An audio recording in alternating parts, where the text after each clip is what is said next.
Pum. E aí, papai, na moral, beleza pura? Olha só, tô aqui no Parque Vicentina Aranha. Tô aqui com o meu baralho, pra quem não sabe, nas horas vagas eu sou mágico. Não, mentira, eu tô zoando. Eu tenho baralho pra quê? Pra ficar zoando barraco, não sei jogar truco, não sei jogar parada nenhuma, entendeu? E é o seguinte, vim aqui hoje com proposta de gravar um vídeo, mas quando chegou aqui, eu vi uma coisa que me deu a ideia de fazer outra parada diferente. Então, fique ligado no vídeo, assista até o final, que ficou maneiro. Curte, comenta, compartilha nas redes sociais. Se ainda não tiver inscrito já, se inscreve no canal, beleza? Tamo junto, é nóis, valeu! Quer mais, aguenta, vai. Quer mais, aguenta, vai. Quer mais, aguenta, vai.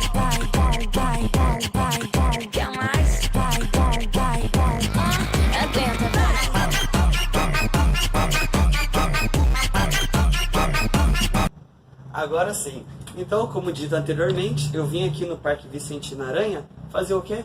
Abrir o baú da minha vida, trazer para vocês algumas histórias, algumas coisas que aconteceram comigo. E hoje eu tenho uma história muito especial que veio me acontecer, serviu de lição.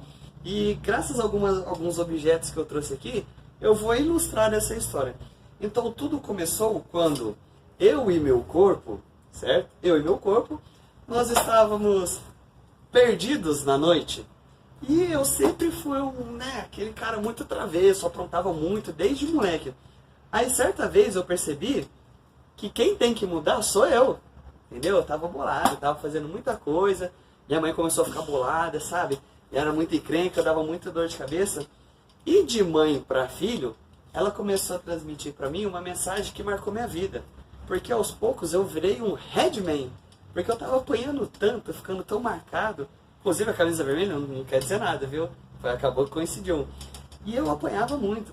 E eu comecei a ver que existem certas decisões que fazem a diferença. Porque a minha mãe estava me mostrando como lapidar filhos. Porque é a melhor maneira de mostrar para a criança que ela não está agindo de maneira correta. Então, entre agonia e êxtase, eu tava quase virando assim, sabe, um tal do correspondente estrangeiro. Que eu tava cogitando fugir de casa e eu ia conversar com ela, sei lá como, que eu era criança também, não sei o que eu ia fazer. Mas eu concordo com ela, me dá a sua. Aí eu sei que ela sentia assim, ó, ainda existe esperança. Nem que eu tenha que matar ele. Não, mentira, ela não pensava isso. E acabou que houve uma revolução no lar, né? Eu mudei e assim mostrei para ela a tal da grande esperança. Porque tudo que ela fez realmente me lapidou. E essa história que eu vou contar hoje me ensinou uma grande lição, cara, que hoje em dia eu não faço isso nem se pedir. Não, pedindo com jeito até vai. Mas do resto eu vou contar essa história agora. Agora sim. Bom, a história que eu vou contar hoje se passou lá no ano de 2002, né, porque eu estava na segunda série. E desde então eu já aprontava muito. Eu sempre fui um cara que aprontou muito na vida. Desde pequeno eu já aprontava muito. E eu dava todo tipo de trabalho que vocês possam imaginar. Criança, né? E Gabriel, pá, o nome não tem nada a ver.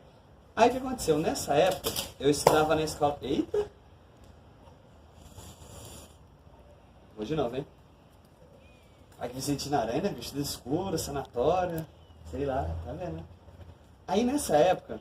eu estudava na escola Mariotto, que fica lá dentro do CTA e tal, e eu aprontava muito. Aí certo dia minha mãe pegou e me falou assim, ó, hoje à noite, quando acabar a sua aula, você me espera que eu vou falar com a sua professora. Aí depois você volta junto comigo. Aí eu falei, tudo bem, tranquilo.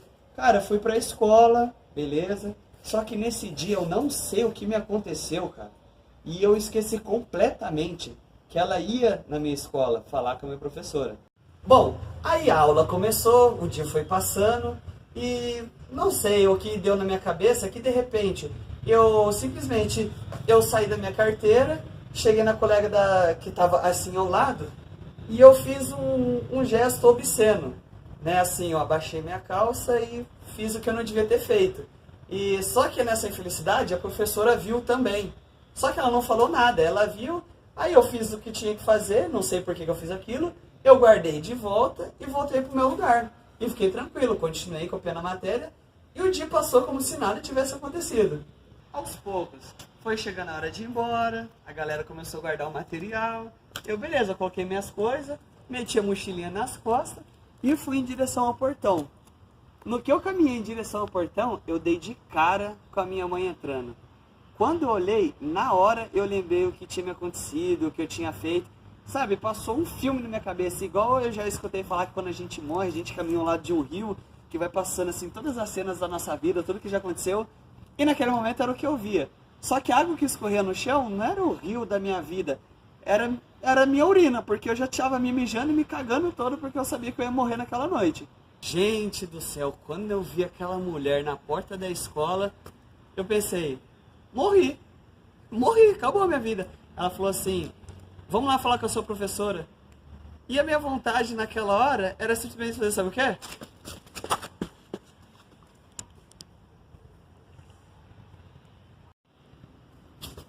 Então, mas infelizmente, era só imaginação, porque eu não podia fazer aquilo. Aí o que aconteceu? Eu falei, vamos lá falar com a minha professora? Mas aí a gente foi, voltou para a sala, aí a professora já estava lá esperando por ela e por mim também. E a gente chegou, sentamos, aí a professora começou a contar, com riqueza de detalhes, tudo o que aconteceu. Pois bem, adentramos a sala de aula e minha professora simplesmente fez isso. Pois é, mãe, o Gabriel, ele é um ótimo aluno, sabe? Eu não tenho o que reclamar dele. Só que ultimamente ele tem dado uns trabalhos, tem conversado muito, não tem feito a lição, não tem copiado a matéria. Só que hoje, aí quando ela falou hoje, eu estava na cadeira, eu já estava imaginando como seria o rosto de Jesus. Eu já consegui imaginar mais ou menos. Será que a barba dele é muito grande? O cabelo, será que é mais preto, é castanho? Eu já consegui imaginar como que ia ser minha conversa frente a frente com ele. E nisso a minha professora só falava, então no dia de hoje, eu estava passando lição na lousa, quando eu olhei para trás, ele simplesmente estava em pé, com a calça baixada, mostrando para a menina do lado. Aí minha mãe só assim, ó, ah é? Ah é? E quando minha mãe falava, ah é, eu só escutava assim, morreu. Eu sabia que naquele dia minha morte estava decretada. Pois bem, a reunião chegou ao fim, minha professora assinou meu atestado de óbito, né? Contou tudo que eu fiz. Quando ela entregou para minha mãe o meu atestado de óbito, ela simplesmente pegou e caiu na besteira de falar, mas não bate nele não, só conversa com ele. E minha mãe falou, sim, nós iremos conversar. Pois bem, fomos em direção ao carro, né? Aí eu sentei no carro, trouxe aqui o cinto de segurança, minha mãe sentou ao lado, e eu já estava lá assim, pensando o que eu ia falar para Jesus quando eu me apresentasse para ele. Porque eu só conhecia ele por foto, né? E eu estava curioso para conhecer ele pessoalmente, eu sentia que a cada minuto eu estava mais próximo dele. E aí nesse momento a minha mãe simplesmente ela estava aqui, ela olhou para mim e falou, por que você fez isso? E eu, sempre quando eu fazia alguma cagada, o que eu fazia? Eu ficava quieto. Por que você fez isso? E eu assim, ei, eu tô falando com você, por que você fez isso? E eu não respondia. Porque eu não sabia o que falar. Que eu já estava morto, sabe? Meu corpo estava ali, minha alma estava só esperando o start para ela ir embora. E aí eu não falava, minha mãe, por que você fez isso? E eu não respondia. Aí simplesmente, num ato muito singelo e muito fofo, ela veio assim e começou a encostar a mão na minha nuca. No que ela encostou a mão na minha nuca, o que eu estava muito tenso, eu comecei a dar uma relaxada. Falei, bom, Deus tocou na alma dela e viu que eu não cometi um pecado tão grave. De repente, ela vai, né, me aconselhar, vai me dar uns bizu, né? Pensei comigo, cara, simplesmente, sem eu estar percebendo, quando eu comecei a relaxar, falei, minha alma já começou a encaixar de volta no meu corpo, falei, bom, não vou morrer hoje. Ela simplesmente pegou minha cabeça e toma! No painel do carro, sabe aquele painel assim, onde tem o porta-luva ali? Cara, eu fui com a boca naquela parada. Bicho, eu juro. Mas foi na hora assim, ó. Na hora, sabe como que eu fiquei?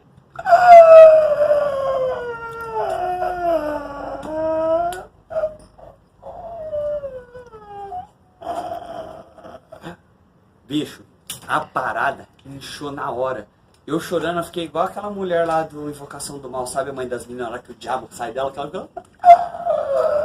Chorando, cara, eu fiquei igualzinho. Bom, finalmente chegamos em casa, eu já tinha perdido uns 2 litros de sangue só pela boca, já tinha perdido uns 4 dentes, já tinha perdido a dignidade.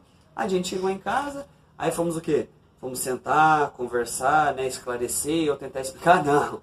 Eu fui tomar uma surra primeiro, apanhei muito, minha mãe falou assim, ó, é o seguinte, amanhã você vai pra escola E se alguém perguntasse se você apanhou, você vai falar que não. Eu falei, não, eu vou falar que você me bateu. Né? E tentando limpar o sangue. Apanhei de novo, né? Por sinal, inclusive. Apanhei mais um pouco. E aprendi uma grande lição com isso. Inclusive, ó, já vou falar de coração aqui, cara. Não fica mostrando as paradas que não deve os outros, sem pedir. Se pedindo, já não deve mostrar? Sem pedir, então, cara, depois desse dia nunca mais eu mostrei pra ninguém. Sem motivo assim, sabe? Cara, não tem porquê, entendeu? Aprendi uma grande lição. Aprendi duas coisas. Que eu não devo mostrar minhas partes íntimas para as pessoas. E que o painel do carro não é nem um pouco macio, cara. Porque, nossa, pensa um negócio que dói e que incha. Então, depois desse dia, eu aprendi que o quê? Meus dentes são bem resistentes, porque não quebrou nenhum. Eu falei só de zoeira. Que sangue tem um gosto muito ruim. O painel do carro é muito duro. E que minha professora é uma cagueta. Nossa senhora. Aí, professora Sueli, se você está assistindo esse vídeo, a senhora me deu aula em 2002, lá no Mariota. A senhora não deve lembrar, a senhora assinou meu atestado de óbito daquele dia. Eu tô vivo aqui contando a história, mas graças a senhora eu aprendi uma grande lição. Beleza? Valeu, tamo junto. Não sei se a senhora vai assistir esse vídeo, mas eu tenho um pouco de raiva da senhora, mas não veio o caso. Mas tudo bem, beleza? Até a próxima. Aí, vou vir com uma história maneira que aconteceu comigo também. Aí, eu aprontei demais, cara. Nossa senhora, tem muito mais história da hora vindo por aí. Beleza? É nóis ou não é? Tamo junto, valeu.